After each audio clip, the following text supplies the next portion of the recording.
All right, Panther Lair, let's talk about the Duke Blue Devils did to the Pittsburgh Panthers in terms of taking away their zoom action and dribble handoff action in Duke's win over Pitt this past Tuesday night at the Pete. So I have 5 clips for you guys. The first 4 are going to be zoom action, so let's dive into those now. If you've been watching Pitt, then this is going to look very familiar to you. This is their 5-out action where it looks like they can run zoom to either side. This time they're going to run it with Jalen Lowe and Blake Hinson. And you're going to see Duke, who switched everything all night, is going to switch this action. And by switching this action, this means that no one ever gets screened, which is pretty much a big advantage to zoom. You're also going to notice that Ryan Young is going to take a big sag off of Federico back here to the paint because Federico is not someone that's going to shoot the ball. And if he were to attempt to drive the ball, he would drive right into Young. The other thing, too, is any of the actions in which these guys kind of slip or anything like that is going to run into Young. So this is a pretty good defense if you have this level of high IQ basketball players and athletes. So everything that happened here usually with this, and you're going to see it was all 4 sequences, is the first player that's supposed to get the ball here from Federico. The ball denial is so great that they never receive it. So what ends up happening is that this player just, Hinson in this case is just going to run out here and stand. We'll talk about why that's bad. And then the player that set the initial down screen pivots and then they come back to get the ball from Federico. Now you notice probably a little bit earlier that there was an exchange here. I don't think that Pitt did a really good job of doing anything with the 2 players that weren't involved with that immediate action. There was never any cuts. They didn't continue on and clear out space to create double gaps, anything like that. They pretty much just stood here on the wing and in the corner, and that kind of made their offense even more stagnant than it tends to be. So Lowe comes back, get the ball, but again, now we're pretty much just in drop coverage on a pick and roll. Hinson, by not moving at all, standing here, kind of keeps a help defender in here, sort of, but Lowe's going to kind of blow by any of that. He's going to go right at Young, and he's going to find Bub in the corner for, it's a contested shot, but this is not a shot that Bub can't make. He didn't shoot the ball well all night, though. Another clip here, we're going to see Lowe try to do the same thing with Leggett. Again, you're going to notice that they just switched this action so no one gets screened. Filipowski, who's already just standing at the free throw line, sagging off of Federico, is just pretty much going to post up there.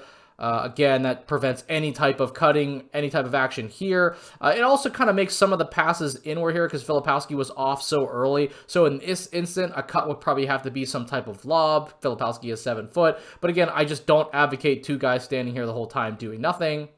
So Leggett doesn't receive the ball, so here comes Lowe again. Leggett stands here, though. I mean, this is a problem. And so we're not quite at the nail. This weak side slot, that's always going to be the first line of containing dribble penetration. He's right here. So I think at the very least, Austin probably could have cleared out as this was happening. Hinson could have rolled down to the corner, and then Leggett can move down here to the wing in some type of wheel action that Pitt runs against the zone. But instead, everyone just stands here, and then Lowe is forced to use a rescreen from Federico and take a long 2-pointer, which is not good.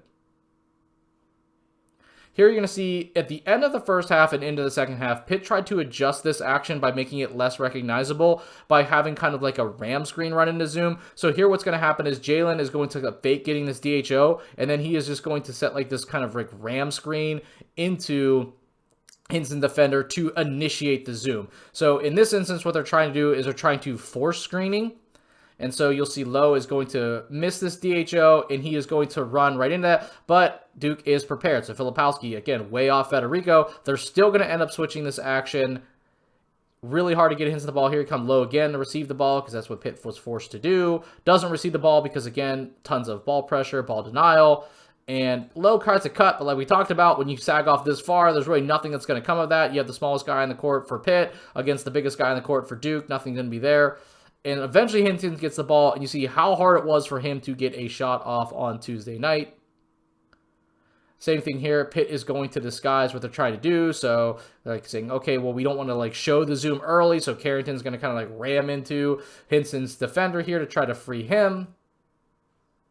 But again, they switch that action. And because Federico can't really do much with the ball from this far away, you're eventually going to see that the guy that switched on to Bub Carrington is going to be able to jump this on the ball-wood handoff, and this becomes a jump ball.